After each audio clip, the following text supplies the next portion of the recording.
Aujourd'hui, je te propose de découvrir le transistor MOSFET. Il existe deux grandes familles de transistors. Les transistors bipolaires que tu as déjà eu l'occasion de découvrir la fois précédente et les transistors à effet de champ dont le MOSFET fait partie.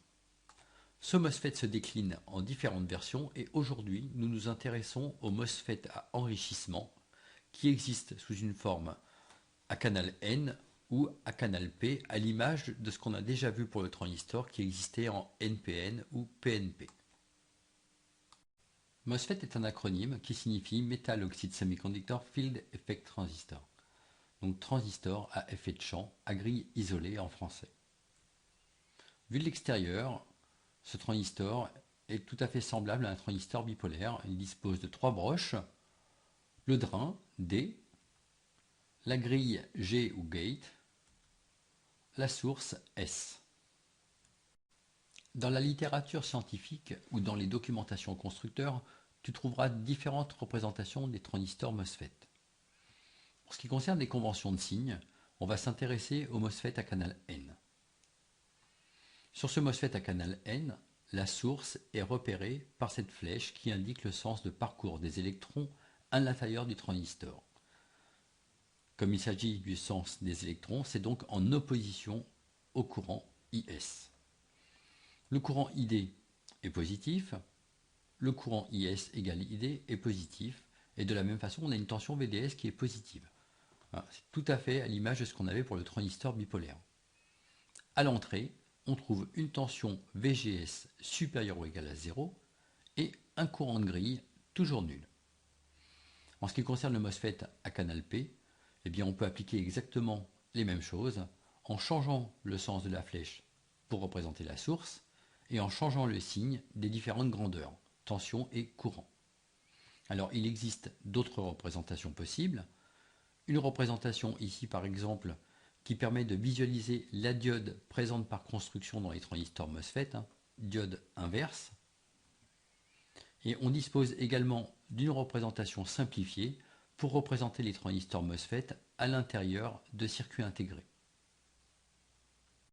Il est intéressant de comparer transistor bipolaire et transistor MOSFET. Le transistor MOSFET nécessite moins d'étapes de fabrication, il est donc plus simple à fabriquer, il est également plus petit. Par ailleurs, ici, le substrat est relié à la source, alors que dans le cas du transistor bipolaire, il n'y avait pas de liaison au niveau du substrat. Également, on dispose d'une grande différence au niveau de la grille par rapport à ce que l'on avait sur la base du transistor bipolaire, puisque cette grille, eh bien, elle est disposée au niveau d'un isolant constitué d'oxyde de silicium, ce qui confère donc un caractère isolé à la grille, et c'est pour cette raison qu'on dispose d'un courant IG égale 0 alors que le courant IB était supérieur à 0. La différence entre la base et la grille est essentielle. À partir du moment où j'ai IG égale 0, on comprend bien que IG ne peut plus être la grandeur d'entrée du transistor.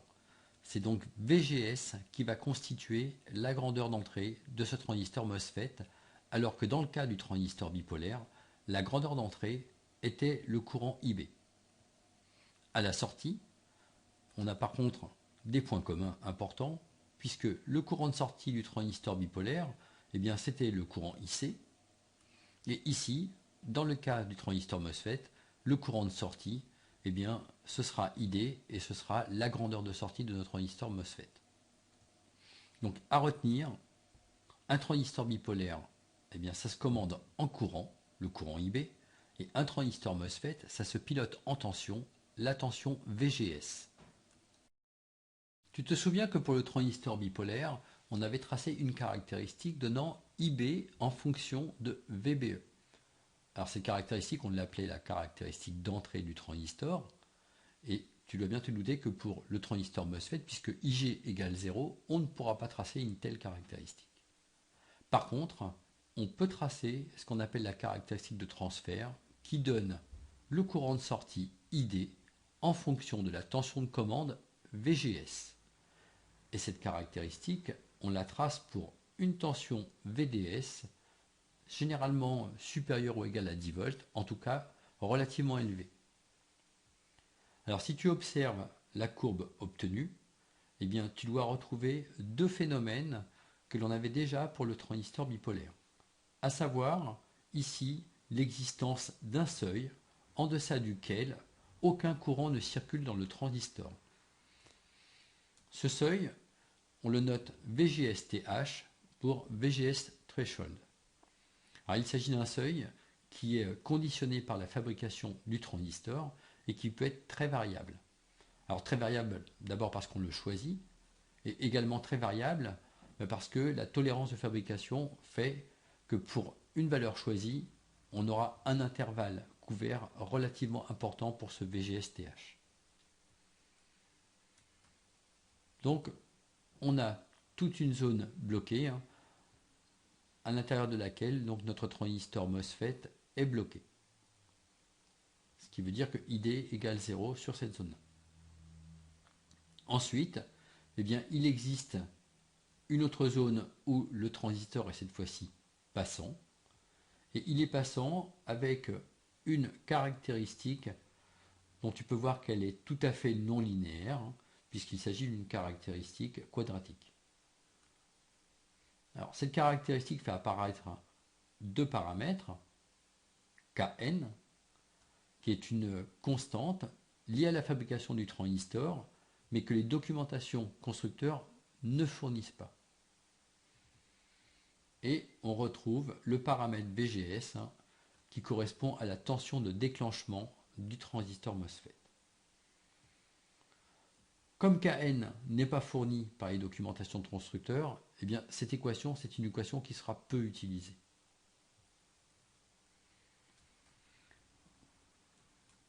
On peut maintenant en déduire le modèle équivalent du transistor MOSFET lorsqu'il est bloqué, et on retrouve un modèle tout à fait semblable à celui que tu connaissais pour le transistor bipolaire, à savoir que si la tension d'entrée VGS est plus petite que la tension de déclenchement VGS-TH, eh bien, le transistor ne laisse passer aucun courant et il se comporte comme un interrupteur ouvert.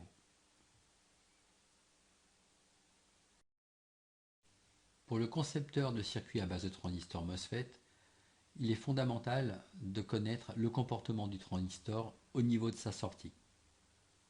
Pour ça, on dispose dans les documents constructeurs d'un réseau de caractéristiques donnant le courant de sortie ID en fonction de la tension de sortie VDS, et cela avec différentes courbes obtenues pour des valeurs de VGS, la tension de commande du MOSFET, constantes.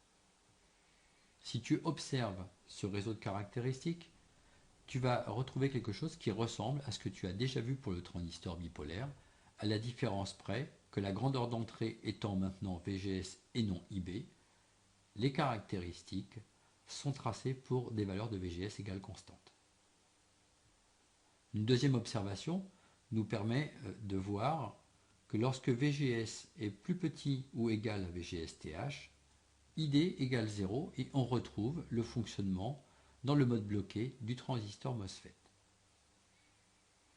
Troisième observation, on peut constater que ce réseau est très différent en fonction de deux zones. On a ici une courbe qui permet de délimiter clairement deux zones de fonctionnement. Cette courbe, c'est celle obtenue pour VDS égale VGS moins VGS-TH. Et on va maintenant s'intéresser aux deux zones de fonctionnement.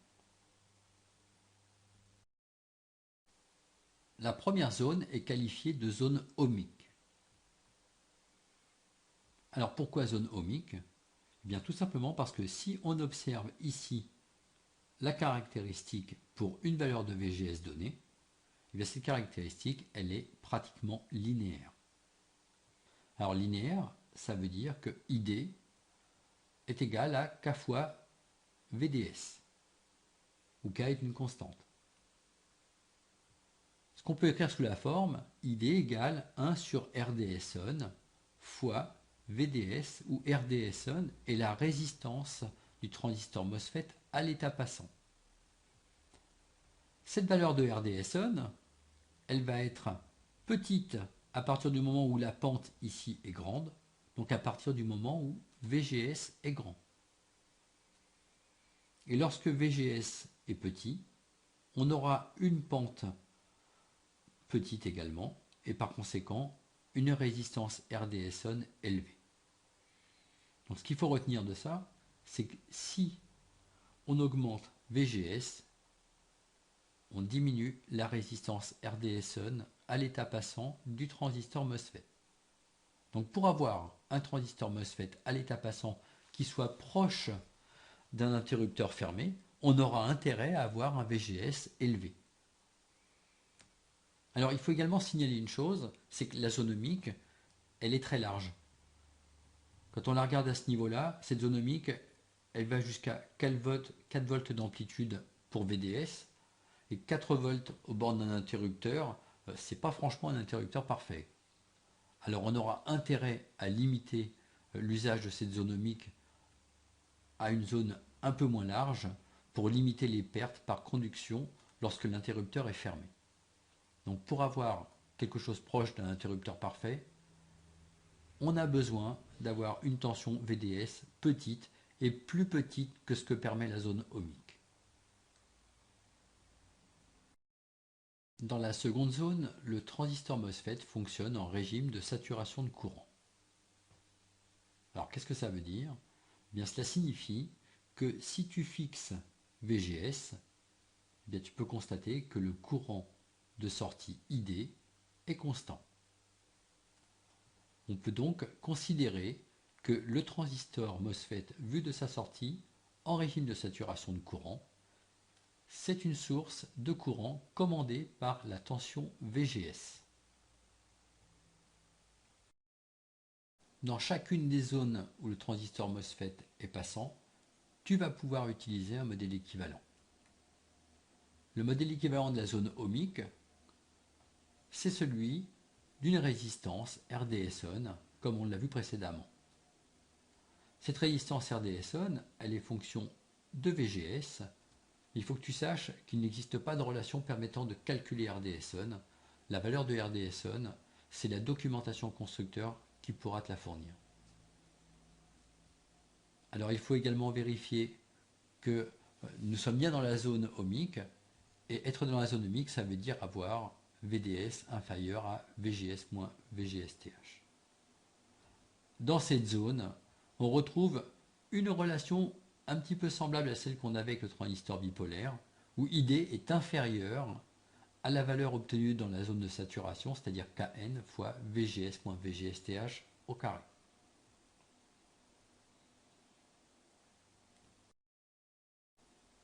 Alors, on a également un modèle équivalent en régime de saturation. Ce modèle équivalent, il fait intervenir une source de courant, et cette source de courant, elle a une valeur ID qui dépend de VGS. Pour effectuer le calcul, il suffit de considérer que ID est égal à VGS moins VGSTH au carré, tout en sachant qu'on ne dispose généralement pas du paramètre Kn. Et donc tout ça, c'est vrai pour VDS supérieur à VGS moins VGSTH, ce qui définit le début d'existence de la zone du régime de saturation en courant. Les diapos suivantes proposent un exemple d'utilisation du MOSFET en commutation. Le MOSFET utilisé est un MOSFET à enrichissement à canal N de type BS 170 tel que vous pouvez le trouver dans les salles de travaux pratiques, qui commute une résistance R de 22 ohms. La tension d'alimentation du circuit est notée VCC égale 5 volts, et par ailleurs, la tension d'entrée du circuit VE peut prendre les valeurs 0 et 5 volts. Alors comment connaître le mode de fonctionnement du MOSFET? On procède de la même façon que pour le transistor bipolaire. On remplace le MOSFET par un modèle équivalent, par exemple le modèle bloqué, et on vérifie que les conditions associées à ce modèle sont respectées. Pour ça, on consulte la documentation. La documentation constructeur sur le BS 170 nous fournit un VGSTH compris entre 0,8 volts et 3 volts. Donc dans le cas le plus défavorable, eh bien, il faut respecter VE égale VGS plus petit que VGSTH-, c'est-à-dire 0,8 volts. La loi d'Emaille à la sortie nous fournit l'équation suivante, VCC moins RID moins VDS égale 0. On en conclut VDS égale VCC moins R fois ID égale VCC puisque ID égale 0 lorsque le transistor est bloqué. Donc, si on en fait la synthèse, on a obtenu un VDS égale VCC supérieur à 0 et par ailleurs, on doit avoir VE inférieur à VGSTH- pour que le transistor soit bloqué. Conclusion, le transistor est bloqué pour VE égale 0 volts, puisque ça vérifie VE inférieur à VGSTH- et passant pour VE égale 5 volts, puisqu'on est supérieur à la valeur maximale limite du threshold, c'est-à-dire 3 volts.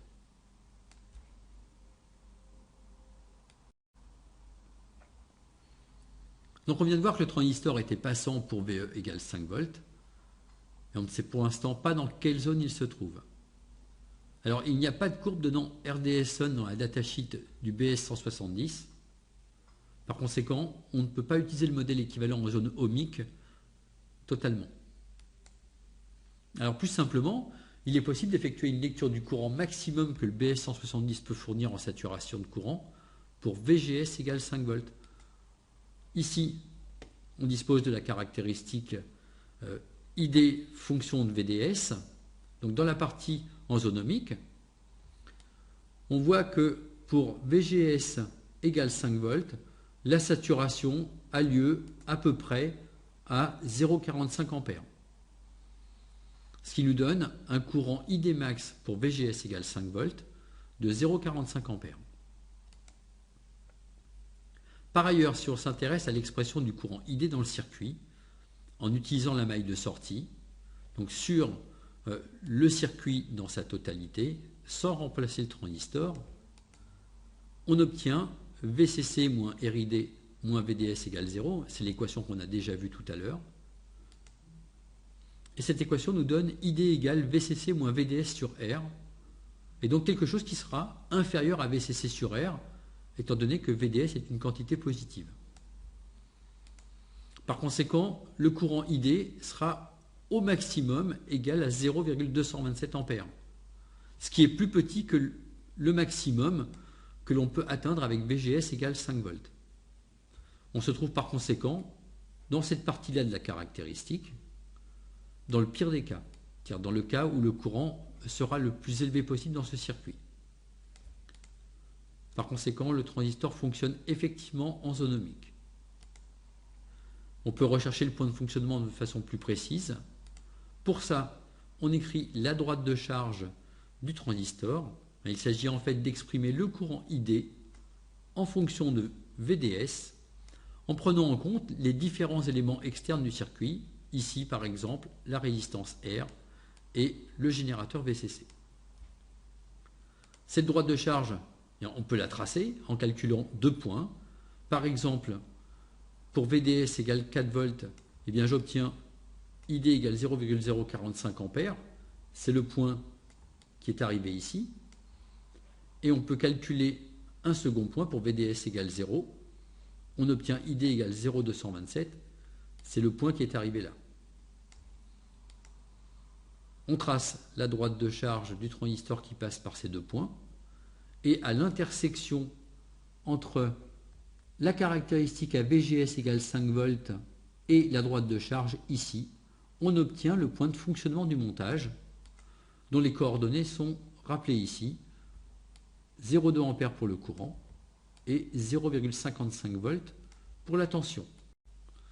Il en résulte donc le point de fonctionnement que l'on vient de donner, IDM égale 0,2 A pour un VDS-M égale 0,55 volts. De là, on peut en déduire la puissance dissipée en conduction continue, c'est-à-dire lorsque le transistor est passant tout le temps dans sa zone ohmique avec le point de fonctionnement M. Cette puissance, elle s'écrit PD égale IDM fois VDSM, donc 0,2 fois 0,55, c'est-à-dire 0,11 watts. On vérifie la compatibilité des différents éléments par rapport aux spécifications maximales du transistor. Le courant ID maximum tolérable est de 0,5 A en courant continu. On a obtenu 0,2, donc pas de souci de ce côté-ci. La puissance dissipée a été évaluée à 0,11 watts. Elle est de 0,35 watts, c'est-à-dire 0,350 millivolts. Donc pas de souci côté dissipation maximale. On a donc établi les différents modes de conduction ou de blocage du transistor dans le circuit.